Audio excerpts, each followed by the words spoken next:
अर्जुन आगे चल के इन्हीं दो महारथियों के साथ अर्जुन युद्ध भी करेंगे और इन्हीं दो महारथियों को परास्त भी करेंगे, क्योंकि संसार की सबसे बड़ी शक्ति अर्जुन के पक्ष में और वो है वासुदेव श्री कृष्ण। वासुदेव परम ज्ञानम, वासुदेव परम तपः, वासुदेव परो धर्मो, वासुदेव परागति है। वासुदेव ही परम ज्ञान है, वासुदेव ही परम तप है, वासुदेव ही सबसे बड़ा धर्म है, वासुदेव ही सबसे बड़ी गति है। इसलिए भगवान वासुदेव अगर किसी बात से हमें जो है ना आदेश दे रहे हैं तो हमें भगवान वासुदेव की बात को आदेश मानकर, धर्म मानकर उसका पालन करना चाहिए। हरे कृष्णा। ओम नमो भगवते वासुदेवाय। ओम अज्ञानतिमिरन्धस्य ज्ञानाञ्जनशलाकया चक्षुरुन्मीलितं येन तस्मै श्री गुरुवे नमः। श्री चैतन्य मनोभीष्टं स्थापितं येन भूतले स्वयं रूपकदा मह्यं ददाति स्वपदान्तिकं। वन्देऽहं श्रीगुरु श्रीयुतपदकमलं श्रीगुरून् वैष्णवांश्च च श्रीरूपं साग्रजातं सहगण रघुनाथान् वितं तं सजीवं साद्वैतं सावधूतं परिजनसहितं श्रीकृष्णचैतन्यदेवं श्रीराधाकृष्णपादान् सहगण ललिता श्रीविशाखान्वितांश्च।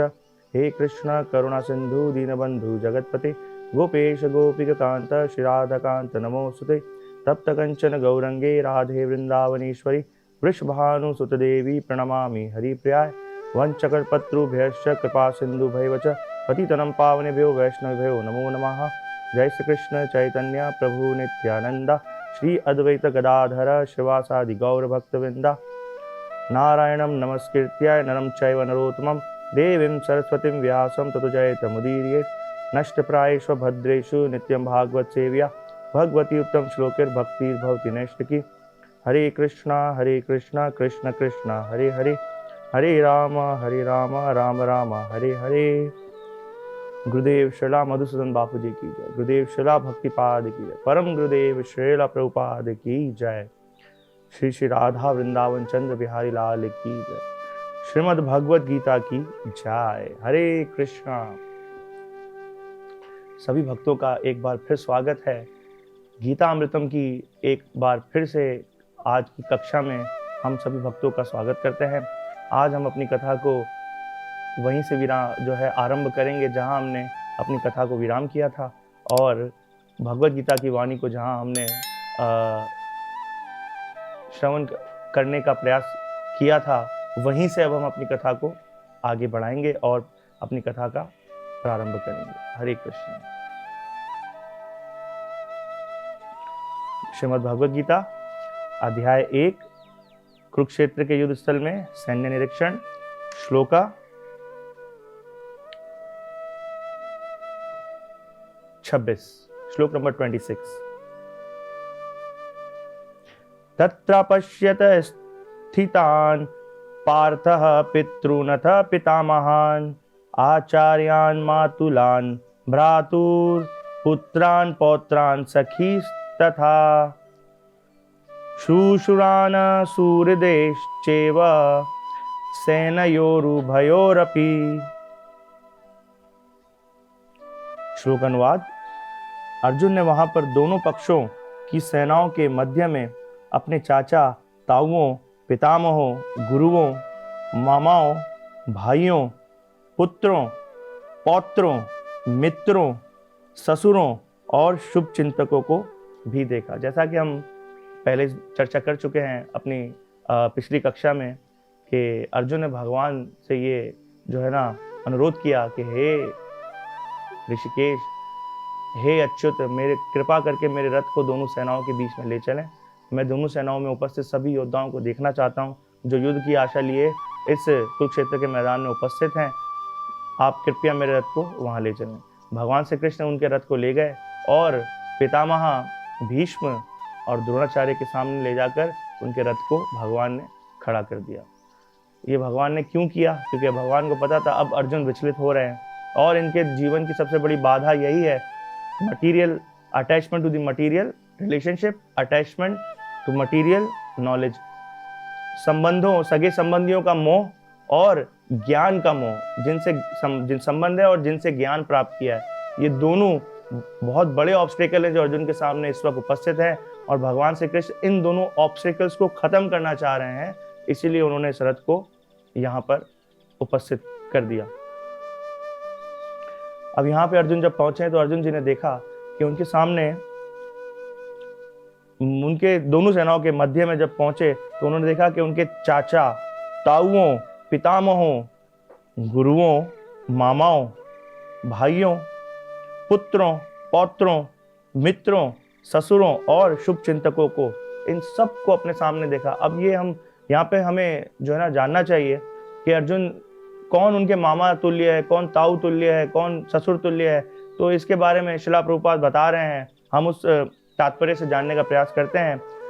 अर्जुन युद्ध भूमि में अपने सभी संबंधियों को देख सका। वह अपने पिता के समकालीन भूरिश्रवा जैसे व्यक्तियों, यानी कि जो इनके पिता के समान है, भूरिश्रवा, भीष्म तथा सोमदत्त जैसे पितामह, भीष्म पितामह और सोमदत्त जैसे दादाओं, पितामह का मतलब होता है दादा, द्रोणाचार्य तथा कृपाचार्य जैसे गुरुओं, द्रोणाचार्य और कृपाचार्य जो कि गुरु समान थे अर्जुन जी, अर्जुन ने जिनसे ज्ञान प्राप्त किया, शिक्षा प्राप्त की, गुरु समान इन दोनों व्यक्तियों जैसे, शल्य तथा शकुनी जैसे मामाओं, अर्जुन जी के जो शल्य हैं, जो कौरव सेना की तरफ से युद्ध किया जिन्होंने, शल्य माता कुंती के जो है ना भ्राता संबंध में लगते थे और अर्जुन जी के मामा लगते थे, और शकुनी जो कि दुर्योधन के मामा थे, वो भी अर्जुन के लिए मामा समान थे।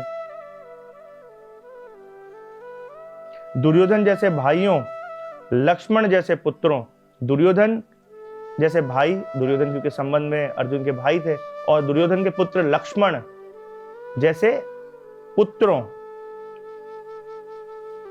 क्योंकि भाई का जो संतान होती है भाई की, वो भी पुत्र समान ही होती है, आपके पुत्र या पुत्री समान ही होती है।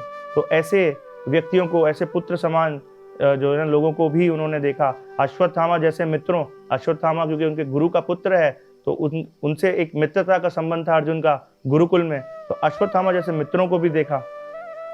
एवं कृतवर्मा जैसे शुभ चिंतकों को देख सका। कृतवर्मा जैसे शुभ चिंतक जो कि अर्जुन से बहुत प्रेम से मिला करते थे, आज वो भी सामने युद्ध करने के लिए अर्जुन से उपस्थित थे। अब यहाँ से अर्जुन की कंफ्यूजन प्रारंभ होती है, क्योंकि संसार में भी हम देखते हैं कि जब हम भक्ति मार्ग में आगे बढ़ रहे होते हैं तो बहुत सारी चीज़ें ऐसी हमारे साथ भी होती हैं कि हमें उन सब का सामना करना पड़ता है। कई जगहों पे आपको एप्रिसिएशन नहीं मिलता, आपको प्रोत्साहन नहीं दिया जाता, आपको आगे नहीं बढ़ने दिया जाता, आपकी भक्ति जो है ना वो भी पसंद नहीं की जा रही होती।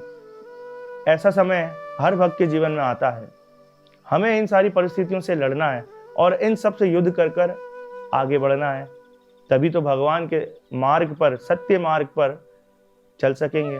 तो अर्जुन को भी इन सब से युद्ध करके उस कुरुक्षेत्र के मैदान में धर्म की स्थापना करनी थी, और इसीलिए अर्जुन जी ने यहाँ पे जब वो देखा उन्होंने कि ये तो सब मेरे संबंधी हैं, सब रिश्तेदार हैं, इनको मैं कैसे मार सकता हूँ, ये तो मेरे पिता तुल्य, पितामह तुल्य, गुरु तुल्य, दादा तुल्य, भाई तुल्य, पुत्र तुल्य, मित्र तुल्य, ये तो सभी मेरे संबंधी हैं, इनको मारकर अगर राज्य करना है तो ऐसा राज्य का क्या फायदा। अब अर्जुन जी के मन में ऐसी जो है ना विचलितता प्रकट हो रही है। अगला श्लोक हम यहाँ पे लेने का प्रयास करते हैं। अगले श्लोक में अर्जुन जी कहते हैं, जब कुंती पुत्र अर्जुन ने मित्रों तथा संबंधियों की इन विभिन्न श्रेणियों को देखा तो वह करुणा से अभिभूत हो गया और इस प्रकार बोला। अब जब ऐसा होगा कि सामने सारा परिवार सामने लड़ने के लिए खड़ा है, तो अर्जुन के अंदर करुणा उत्पन्न हो गई,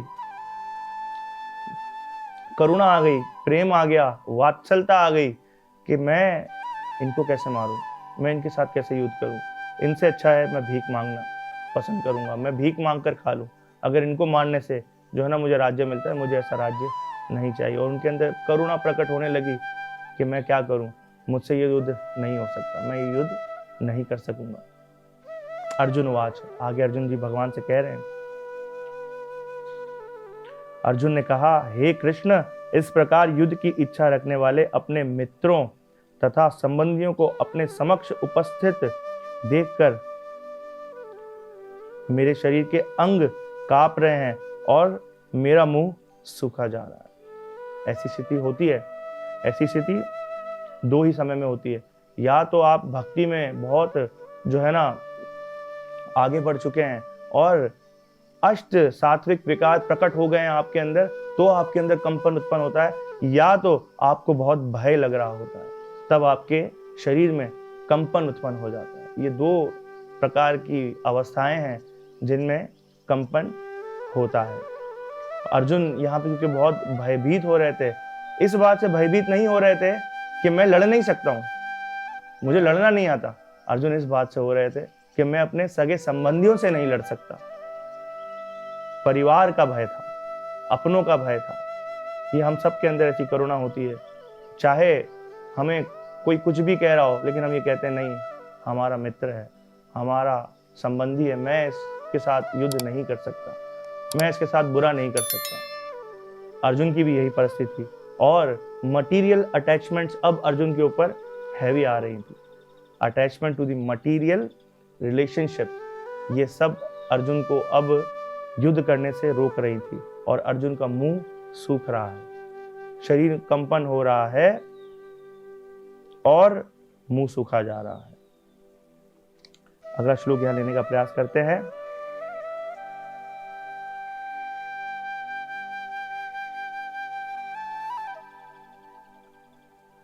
मेरा सारा शरीर कांप रहा है, मेरे रोंगटे खड़े हो रहे हैं, मेरा गांडीव धनुष मेरे हाथ से सरक रहा है और मेरी त्वचा जल रही है। अब अर्जुन के साथ ये सब जो है ना अवस्थाएं प्रकट हो रही हैं। शरीर जो है ना कांप रहा है, रोंगटे खड़े हो रहे हैं भय से। मेरा गांडीव, अर्जुन का जो धनुष था उसका नाम था गांडीव, जो कि अग्निदेव ने अर्जुन को भेंट किया था, वरदान में दिया था। वो गांडीव धनुष अर्जुन कह रहे हैं कि आज ये मेरा गांडीव मेरे हाथ से छूट रहा है। वो अर्जुन जो कभी किसी युद्ध में परास्त नहीं होते थे, आज वही गांडीव से युद्ध नहीं कर सक रहे हैं। ऐसी परिस्थिति उत्पन्न हो गई है और मेरा गांडीव मेरे हाथ से सरक रहा है और मेरी त्वचा जल रही है, मेरी त्वचा भी जल रही है। यहाँ पे अर्जुन जो है ना बहुत ही बुरी अवस्था में पहुंच चुके हैं और टूट चुके हैं। देखें, संसार में अगर कोई चीज टूट जाती है ना तो उसे फेविकॉल या एल्फी जोड़ देता है, लेकिन जब एक भक्त, एक इंसान अंदर से टूट जाता है तो उसे श्रीमद् भगवद गीता जोड़ देती है। अर्जुन को अब ऐसी परिस्थिति हो चुकी है कि अर्जुन को भगवद गीता का ज्ञान भगवान दे सकते हैं। तो ऐसी परिस्थिति उत्पन्न करने का कारण ही यही था कि गीता का ज्ञान अर्जुन को मिल जाए और युद्ध में उत्तिष्ठ परंतपा, जब भगवान ने कहा उठो और युद्ध करो, तो अर्जुन की ऐसी अवस्था हो जाए तो वो युद्ध करने के लिए समर्थ हो जाए और खड़े हो जाए और अपने शत्रुओं का संहार करके धर्म की स्थापना को करें। ऐसी स्थिति में अर्जुन आगे कह रहे हैं, मैं यहां अब और अधिक खड़ा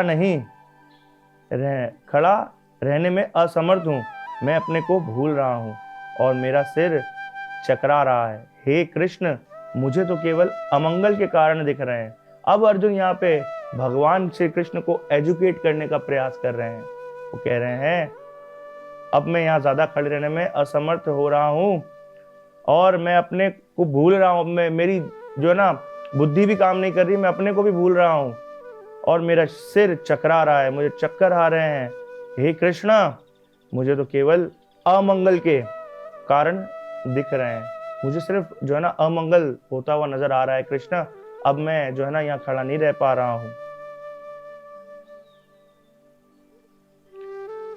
आगे कह रहे हैं, हे कृष्ण, इस युद्ध में अपने ही स्वजनों का वध करने से ना तो मुझे कोई अच्छाई दिखती है और ना मैं उससे किसी प्रकार की विजय, राज्य या सुख की इच्छा रखता हूं। भगवान से कह रहे हैं अर्जुन, हे कृष्ण, इस युद्ध में अपने ही स्वजनों को का वध करके, अपने लोगों को, अपने परिवार के लोगों को मारकर भला कोई खुश रह सका है? मैं इनका वध करके राज्य सुख भोग लूं, ऐसा जो है ना इससे बुरी क्या बात होगी? ना तो मुझे कोई अच्छाई न दिखती है और ना मैं उससे किसी प्रकार की विजय, किसी भी प्रकार की जीत प्राप्त कर लूं, मुझे ऐसा ठीक नहीं लग रहा।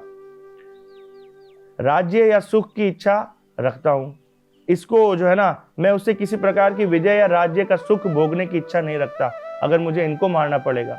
हे केशव, हे कृष्ण, मुझे तो अमंगल के कारण नजर आ रहे हैं और मैं इनको नहीं मार सकूंगा।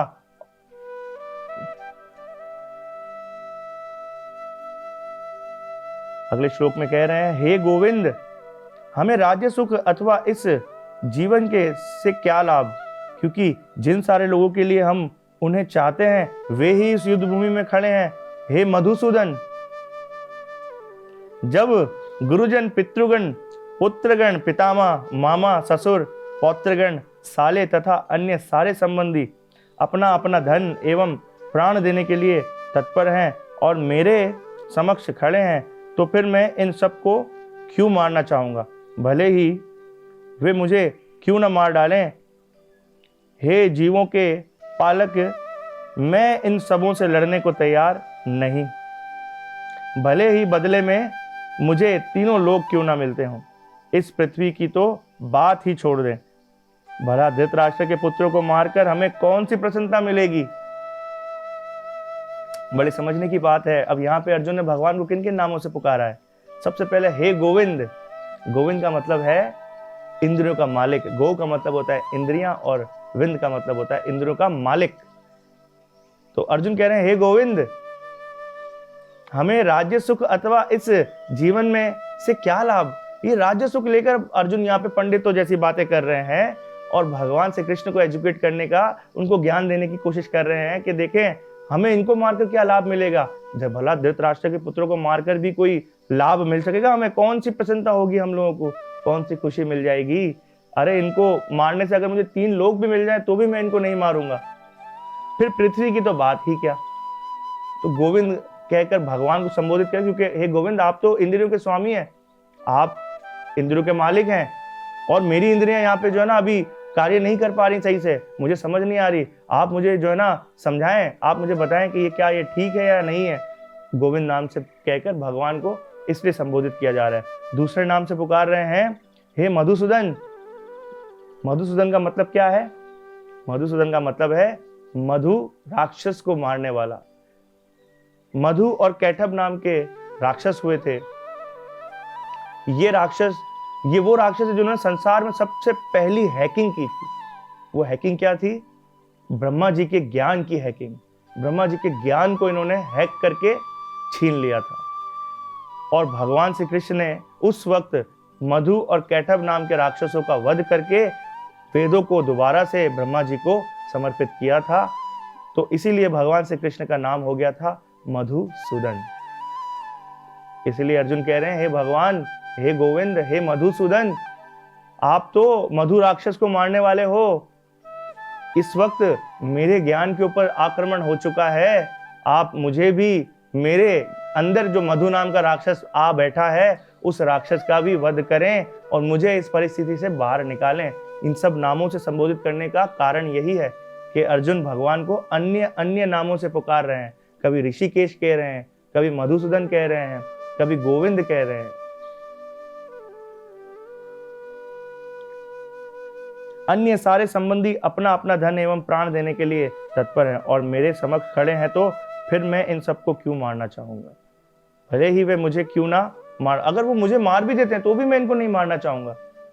हालांकि ऐसे एक क्षत्रिय का धर्म ये नहीं है। एक क्षत्रिय का धर्म है, जब कोई युद्ध करने के लिए क्षत्रिय के सामने आ जाता है और युद्ध करने के लिए आवाहन करता है, तो एक क्षत्रिय का धर्म है कि युद्ध की चुनौती को स्वीकार करे। लेकिन अर्जुन यहाँ पे बुज़दिलों जैसी बात कर रहे हैं कि मैं उनको नहीं मार सकता, मैं इनसे नहीं लड़ सकता, भले ही एक मुझे क्यों ना मार दें। तो वे अपने धर्म से पीछे हट रहे हैं, अपने कर्तव्य से पीछे हट रहे हैं। अर्जुन को ऐसा नहीं करना चाहिए। अपना धर्म भूल रहे हैं, अपना अर्थ भूल रहे हैं। तो भगवान से अन्य अन्य नाम से पुकार कर भगवान को ये संकेत भी दे रहे हैं इनडायरेक्टली कि अब आप इसका कोई निवारण करें। हे मधुसूदन, मेरे अंदर इस राक्षस को खत्म करें, जो मेरे मन में दुविधा प्रकट कर रहा है, इस राक्षस को दूर भगाएं।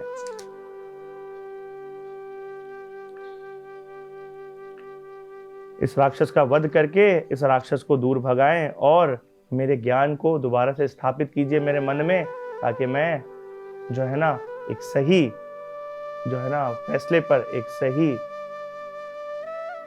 फैसला कर सकूं और उस फैसले पर उतरकर मैं जो है ना सही मार्ग पर चल सकूं। हे गोविंद मेरी रक्षा करें, हे मधुसूदन मेरी रक्षा करें। आज की इस कक्षा को हम यहीं पे विराम करते हैं। भगवद गीता के आज श्लोक नंबर 35 तक हमने श्लोक का उच्चारण किया है। हमें आशा है कि इन श्लोक के माध्यम से आपने बहुत कुछ सीखने का प्रयास किया होगा और हम अपनी आने वाली कक्षा में अपनी कथा को यहीं से आरंभ करेंगे। हरे कृष्णा कृष्ण कृष्णा हरे हरे, हरे राम राम राम हरे हरे। गुरुदेव शिला मधुसूदन बापू जी की जय, गुरुदेव शिला भक्तिपाद की जय, परम गुरुदेव शिला प्रभुपाद की जय, श्रीमद् भगवद गीता की जय। हरे कृष्णा।